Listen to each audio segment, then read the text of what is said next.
তো হাই বন্ধু, মোর নাম রাজু। তোমরা দেখতে পাচ্ছেন ঘরোয়া ব্লগ। আজ একটা বিরাট দুঃখর খবর। কালি 2টা বাজাতে আমার আসামের সম্পদ জুবিন দা গেছিল সিঙ্গাপুরত কিবা একটা অনুষ্ঠানত। তো অনুষ্ঠানত যে ওই বেচারা কেনে যাওয়া লাগে গা ধুবের, বুঝছেন না? তো সাগরের মাজত গেছে গা ধুবের। ও লগের বন্ধনও বহুত আছিল, ওর গা বেয়া আছিল না কি আছিল, লগের মানুষগুলো জানবে দরকার আছিল। তো জানি নে পিকচার গুলো দেখতে লাগছে না যে দুদিনে বহুত ভাইরাল। মানসিটে ভাল মতে না খারাপ হয়ে আছে না কি দেখলে বুঝা যায় মানসিটের কিবা না কিবা ভিতরত প্রবলেম আছে। তো তথাপিও ওই মানসিটেক নিয়ে গেছিল ফেস্টিভ্যালের নামত, বুঝছেন? তো নিয়ে যাওয়ার পরে গেছিল সাগরের মাজত একটা জাহাজত, ছোট একটা জাহাজত।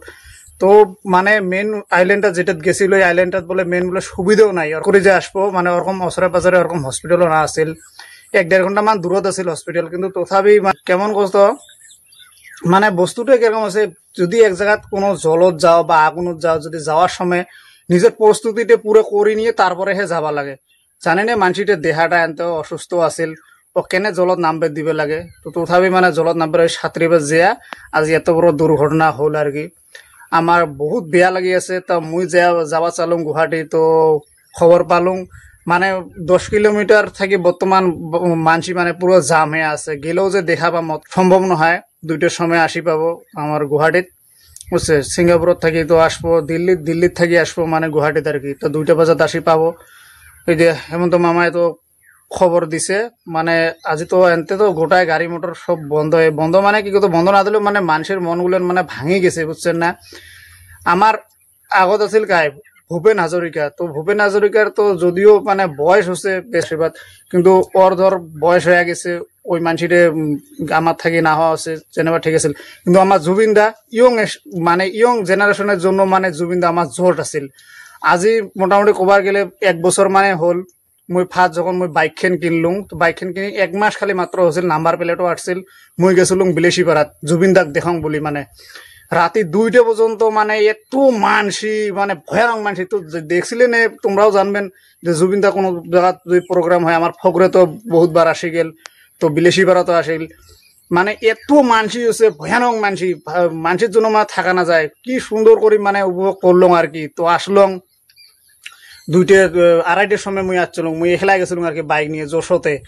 তো যে আসলুম জুবিন দাক দেখি, ওই যে লাস্ট দেখিলুম আর কি। তো এনতে তো মোবাইলে টোবাইলে দেখি থাকং, কিন্তু রিয়েল লাইফত ওইগুলো প্রথম দেখছং 1 বছর আগত, একদম ফেস টু ফেস ওচরত থাকি, বুঝছেন? তো আজকে বহুত একটা দুঃখের খবর যে আমার মাজত জুবিন দা নাই।